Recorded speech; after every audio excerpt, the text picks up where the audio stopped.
Good evening friends, welcome back all of you. आप सबों का हार्दिक स्वागत है इस यूट्यूब चैनल में, जहां पर आप सबों को लगातार तरह तरह के नए नए वीडियोस अपलोड किए जा रहे हैं आपके लिए। आप इस चैनल में अगर लगातार लंबे समय तक बने रहना चाहते हैं तो आप इस चैनल को सब्सक्राइब भी कर सकते हैं। आज का टॉपिक भुगतान संतुलन से जुड़ा हुआ है और ये इंग्लिश में आपको दिखेगा। Don't worry about that, I will explain my one words in simple words. So let's start without dealing. यह है भुगतान संतुलन। भुगतान संतुलन का आप चित्र देख सकते हैं कि एक देश का जब कोई दूसरे विश्व के अन्य देशों के साथ जो एक वर्ष में जो कुछ लेन देन होता है, जो आयात निर्यात का जो रिकॉर्ड होता है, ओवरऑल ट्रांजैक्शन कितना होता है, ये सारे का सारा जो हाल सबको हम लोग इसी वीडियो में देखेंगे, समझेंगे कि भुगतान संतुलन कितना ज़रूरी है समझना। किसी देश के लिए भुगतान संतुलन का क्या महत्व है, भुगतान जो शेष होता है या फिर बैलेंस ऑफ जो पेमेंट होता है या फिर बैलेंस ऑफ डेफिसिट जो होता है, वो किस प्रकार से किसी देश की स्थिति को प्रभावित कर सकता है। 1991 में जो भारत में जो आर्थिक संकट आया था, क्या वो भुगतान संतुलन से जुड़ा हुआ है? Everything will be clear in this chapter. So बने रहिए।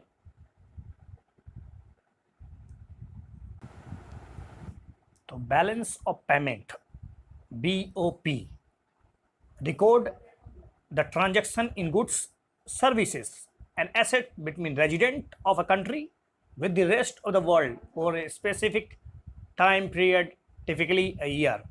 बैलेंस ऑफ पेमेंट अर्थात भुगतान संतुलन उन सभी वस्तुओं, सेवाओं, संपत्तियों का ट्रांजैक्शन अर्थात लेन देन है जो एक देश के निवासियों का विश्व के अन्य देशों के साथ एक निश्चित समय अवधि में, जनरली एक साल में होता है।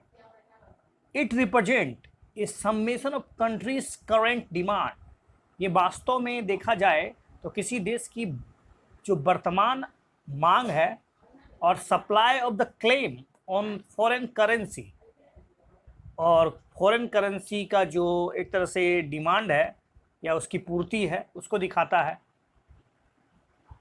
जो फॉरेन अर्थात विदेशी मुद्रा में घटित होता है। देखिए, there are two main accounts in balance of payment. दो प्रकार के अकाउंट होते हैं, एक करंट अकाउंट, दूसरा है capital account. Generally current account record exports and imports in goods, trade in services and transfer payments. Current account में आप वस्तुओं के आयात और निर्यात, ट्रेड में आप सर्विस सेवा को पढ़ सकते हैं, ट्रांसफर पेमेंट को जो कि भुगतान अंतरण होता है। करंट अकाउंट जनरली प्रतिदिन के लेन देन से जुड़ा हुआ है, जबकि कैपिटल अकाउंट रिकॉर्ड करता है जितने भी प्रकार के इंटरनेशनल परचेजेज होते हैं, चाहे वो वस्तुओं का हो, चाहे मनी का हो, चाहे स्टॉक्स का हो, चाहे बॉन्ड्स का हो।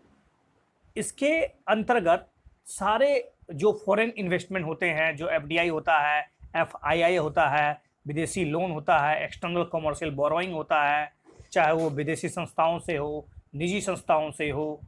ओके, ध्यान रहे कि IMF accounting standard of balance of payment statement divides international transaction into 3 accounts. हालांकि IMF का जो अकाउंटिंग सिस्टम है वो बैलेंस ऑफ पेमेंट का वो 3 अकाउंट को देखता है। इसमें करंट अकाउंट आता है, कैपिटल अकाउंट आता है, इसके अलावा फाइनेंशियल अकाउंट भी आता है, where the current account should be balance by capital account, जहां पर करंट अकाउंट को बैलेंस होना पड़ता है कैपिटल अकाउंट का, ताकि फाइनेंशियल अकाउंट्स ट्रांजैक्शन जो है वो लगभग नील रहे। But in countries like India, अगर हमारे देश की बात करें, financial account is included in the capital account itself, क्योंकि हमारा देश में कैपिटल अकाउंट में ही फाइनेंशियल अकाउंट को जोड़ दिया गया है, उसी में सम्मिलित कर लिया गया है। इसलिए हम लोग केवल और केवल करंट अकाउंट और कैपिटल अकाउंट का अध्ययन करते हैं। ओके, अब देखिए इसको ध्यान से, ये क्लियर IAS से लिया गया है, इसके लिए मैं स्पष्ट रूप से बता देना चाहूँ इसका सोर्स।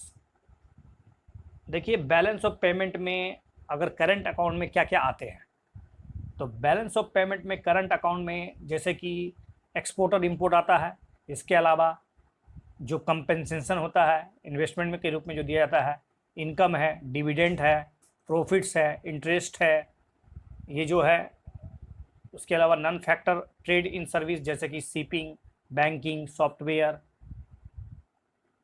नेट ट्रांसफ़र पेमेंट्स जैसे गिफ्ट है, रेमिटेंस है, या फिर ग्रांट्स जो मिलता है, ये सब के सब आपको करंट अकाउंट में आते हैं। इसके अलावा ऑफिशियल ट्रांसफ़र पेमेंट जैसे गिफ्ट्स, रेमिटेंस, ग्रांट, और करंट अकाउंट में जो कुछ आया उसको छोड़ दिया जाए तो वो सारे के सारे कैपिटल अकाउंट में आएंगे, चाहे एफडीआई हो, एफआईआई हो, फॉरेन लोन हो, ठीक है, विदेशी लोन हो, विदेशी संस्थाओं से लोन हो। ओके, अब ये समझिए कि what would happen if a country spend more than it receive from abroad. अगर बाय द वे हमारी कंट्री जितना विदेशों से प्राप्त नहीं करती है उससे ज़्यादा अगर खर्च कर दे तो क्या होगा? What would happen if an individual spend more then is income. अपने तौर पर आप एक व्यक्तिगत स्तर पर सोचिएगा, अगर आप जितना कमाते नहीं है उससे ज़्यादा खर्चा करेंगे तो क्या परिणाम होगा? He must finance the same by the some other means. इसके लिए उसको कहीं और तरीके ढूंढने पड़ेंगे, उसे उधार लेना पड़ सकता है, हो सकता है, या वो अपनी वस्तुओं को बेच दे, ठीक है। सेम वे इसी प्रकार का कंट्री के साथ भी यही है। अगर कोई कंट्री डेफिसिट में है या फिर इसका करंट अकाउंट डेफिसिट है तो इसका सीधा मतलब है कि वो विदेशों में ज़्यादा खर्च कर रही है, अर्थात विदेशों से विश्व के अन्य देशों से बहुत सी वस्तुएं खरीद रही है और दूसरे देशों को वो बेच नहीं पा रही है, ठीक है। सेल के करने से उसको जो रिसीव मतलब अर्थात उसका जो प्राप्ति है उसके व्यय से ज़्यादा है, या फिर प्राप्ति उसके व्यय से कम है। क्या है? जी हाँ, जब आपकी करंट अकाउंट डेफिसिट में हो तो आपका जो प्राप्ति होता है वो आपके व्यय से कम होता है। It must be finances bye it's borrowing abroad और सेलिंग एसेट। इसके लिए आपको विदेशों से लोन लेना पड़ सकता है या अपनी वस्तुओं का डिसइन्वेस्टमेंट अर्थात विश्व को बेचा जा सकता है। दस any current account deficit is of necessity finance by net capital inflow. तो सीधा मतलब है कि करंट अकाउंट डेफिसिट को पूरा करने के लिए उसको फाइनेंस करना पड़ता है, उसके लिए नेट कैपिटल फ्लो होना पड़ेगा। उसके अलावा filling current account deficit with foreign exchange reserve. A country could also engage in official reserve transaction running down its reserve of foreign exchange. अगर कोई भी कंट्री अगर ऑफिशियल रिजर्व का इस्तेमाल करती है तो इसके फॉरेन जो एक्सचेंज है उस पर उसका प्रभाव पड़ता है, फॉरेन विदेशी जो एक्सचेंज मार्केट है। In case of A deficit by selling foreign currency in the foreign exchange market, ठीक है, फॉरेन एक्सचेंज मार्केट में जब आप अपनी करेंसी को बेचिएगा डेफिसिट मार्केट के दरमियान तो आपको नुकसान भी उठाना पड़ सकता है। But official reserve transaction are more relevant under a regime of pegged exchange rate than when exchange rates are floating. हालांकि ऐसा माना जाता है कि जो फिक्स्ड एक्सचेंज मार्केट होता है वो फ्लोटिंग एक्सचेंज मार्केट की तुलना में बेहतर माना जाता है, क्योंकि इसमें फ्लेक्सिबिलिटी जो होती है वो निम्न होती है ताकि किसी भी देश को दिक्कतों का सामना ना करना पड़े। A country set to be in balance of payment equilibrium. किसी भी देश की भुगतान संतुलन साम्यावस्था में मानी जाएगी जब the sum of its current account and its non reserve capital account equals to zero. जब इसका करंट अकाउंट और जो नॉन रिजर्व कैपिटल अकाउंट है उसका सम जो हो वो जीरो होना चाहिए। So that the current account balance is finance by entirely by international lending.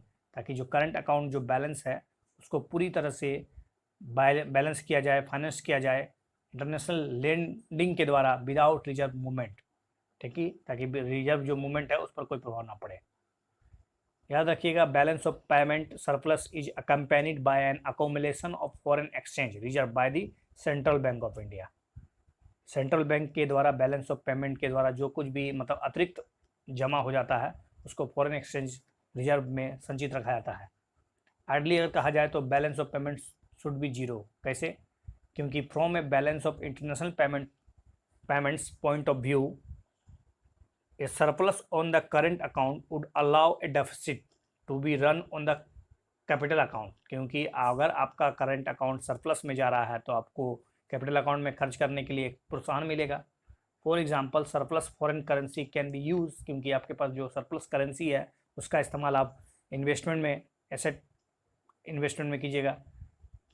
Also if a country has a current account deficit, अगर वो ट्रेड डेफिसिट में है तो वो विदेशों से बाहर देशों से लोन लेगी। वास्तव में accounts do not exactly offset each others. ऐसा होता नहीं है कि करंट अकाउंट कैपिटल अकाउंट को बराबर कर, करंट अकाउंट कैपिटल अकाउंट विश्व के दूसरे देशों के करंट अकाउंट कैपिटल अकाउंट से बराबर होता है, ऐसा नहीं है। बिकॉज ऑफ स्टैटिस्टिकल डिस्क्रिपेंसीज, बहुत सी इसमें दुविधाएं होती है, ठीक है, इसीलिए। तो आप एग्जाम्पल के तौर पर देख सकते हैं accounting convention and exchange rate movements that change the record value of transaction, जिसमें रिकॉर्ड वैल्यू जो है देखिए export plus import, trade balance जो है माइनस में है।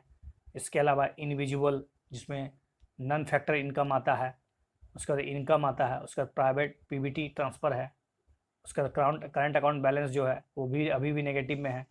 इसके लिए आपको एक्सटर्नल असिस्टेंस लेना पड़ता है, कॉमर्शियल बोरोइंग करना पड़ता है, शॉर्ट टर्म कर्ज होता है, बैंकिंग कैपिटल जो कि बैंक का जो कैपिटल है एनआर डिपॉजिट है वो भी है, ओवरऑल फॉरेन इन्वेस्टमेंट इतना है, एफडीआई आता है, पोर्टफोलियो आता है, उसके और भी जो फ्लो है वो भी है। तो कैपिटल अकाउंट जो टोटल है वो पॉजिटिव में है, तो सब चीज़ को जोड़ दिया जाए तो ओवरऑल रिजर्व जो होता है वो नेगेटिव में है। तो किसी भी बैलेंस ऑफ पेमेंट को कैसे कैलकुलेट किया जाता है, तो sum of the current account and capital account indicates overall balance which could either be in surplus और डेफिसिट। किसी भी देश का बैलेंस ऑफ पेमेंट जोड़ने के लिए आपको करंट अकाउंट और कैपिटल अकाउंट के जो टोटल वैल्यूज है उसको जोड़ दीजिए, या तो वो सरप्लस में होगा या तो डेफिसिट में होगा, सीधी सी बात है। ठीक है, thank you.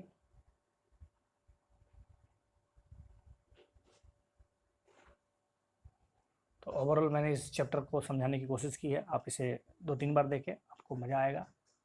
Thanks for watching this video, thank you.